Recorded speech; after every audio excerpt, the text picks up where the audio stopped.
The books of 1 and 2 Samuel. They're two separate books in our modern Bibles, but that division is due simply to scroll length. It was originally written as one coherent story. We're just going to cover the book of 1 Samuel in this video. So after Israel was rescued from slavery in Egypt, they made a covenant with God at Mount Sinai and eventually came into the Promised Land. And there, Israel was supposed to be faithful to God and obey the covenant commands. Before the book of Samuel, Judges showed how Israel failed at that task big time. It was a period of moral chaos, and it showed Israel's need for wise, faithful leaders. The book of Samuel provides an answer to that need. The book of Samuel's story focuses on three main characters: the prophet Samuel, where the book gets its name, and then King Saul, and after that, King David. And all three of them transitioned Israel from a group of tribes ruled by judges into a unified kingdom ruled by King David in Jerusalem. And the book of Samuel has a fascinating design that weaves the story of these three characters together in four main parts. Samuel, he's the key leader and prophet in the first section of the book, but then he also plays a key role in the next section, which is Saul's story, and it's told in two movements: Saul's rise to power and then his failures. And the second part is about his downfall and his tragic death. And then the drama of Saul's demise is matched by David's exciting rise to power. And then David's story is told in two movements. First, he rides the wave of his success, followed by his own tragic failure and the slow self-destruction of his family and then his kingdom. The book concludes with an epilogue that reflects back over the whole story. So let's dive in and see how this all unfolds. Part 1 picks up from the chaos of the book of Judges, and we're introduced to a touching story about a woman named Hannah. And she's grieved because she has never been able to have children. And by God's grace, she finally has a son named Samuel. And in joy, she sings this amazing poem in chapter 2. And the poem is all about how God opposes the proud and exalts the humble, about how despite tragedies and human evil, God is working out his purposes in history. And also it's about how God will one day raise up an anointed king for his people. Now, Hannah's poem has been placed here at the beginning of the book to introduce these key themes that we're going to see throughout the whole story, like the next one.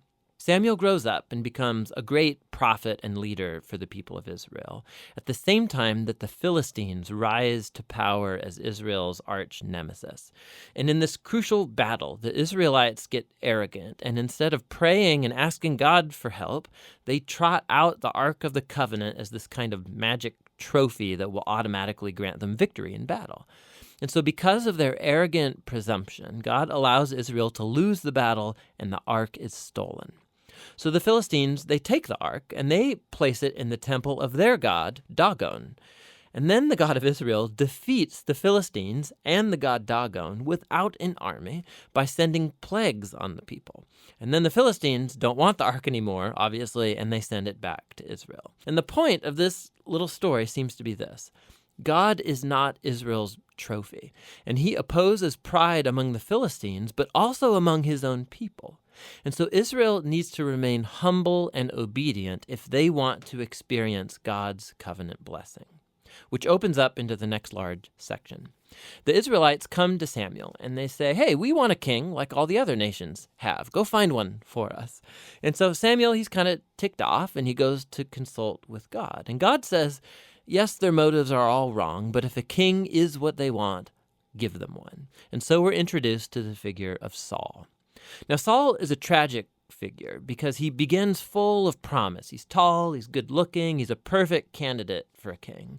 But he has deep character flaws. He's dishonest, he lacks integrity, and he seems incapable of acknowledging his own mistakes. And so these flaws become his downfall. He wins some battles at the beginning, but his flaws run so deep, he eventually disqualifies himself by blatantly disobeying God's commands. And so the aging Samuel confronts Saul and Israel.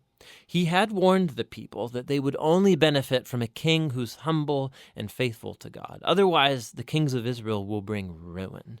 So he informs Saul that God is going to raise up a new king to replace him. And so Saul's downfall begins, as God at the same time is working behind the scenes to raise up that new king. It's an insignificant shepherd boy named David.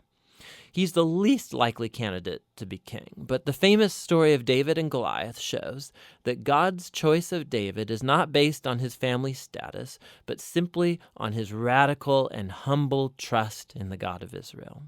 And so this story embodies all of the themes of Hannah's poem.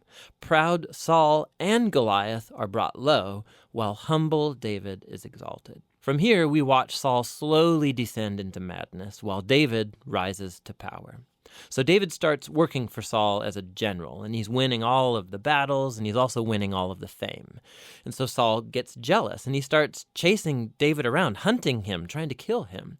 David's done nothing wrong, and so David simply runs and waits in the wilderness. And here we see David's true character. He has multiple opportunities to kill Saul, but he doesn't. He simply trusts that despite Saul's evil, God will raise up a king for his people. What's interesting, too, is that many of the poems of David that you find in the book of Psalms are linked to this very period of his life, and they all express the same attitude of trust. And so this section of the book ends with Saul coming to a grisly death after losing a battle with the Philistines. 1 Samuel tells some of the most intricate, well-told stories you find anywhere in the Bible, and the characters Saul and David, they're portrayed very realistically. And the author's putting them forward as character studies so that you can find yourself in them. So in Saul's story, we see a warning. It's crucial that we reflect on our own character flaws and how they harm us and other people.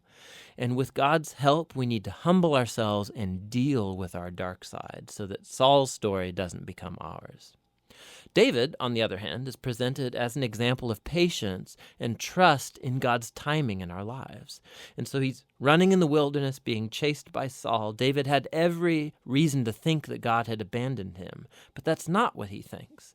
And so David's story encourages us to trust that despite human evil, God is working out his purposes to oppose the proud and to exalt the humble. And that's what 1 Samuel is all about.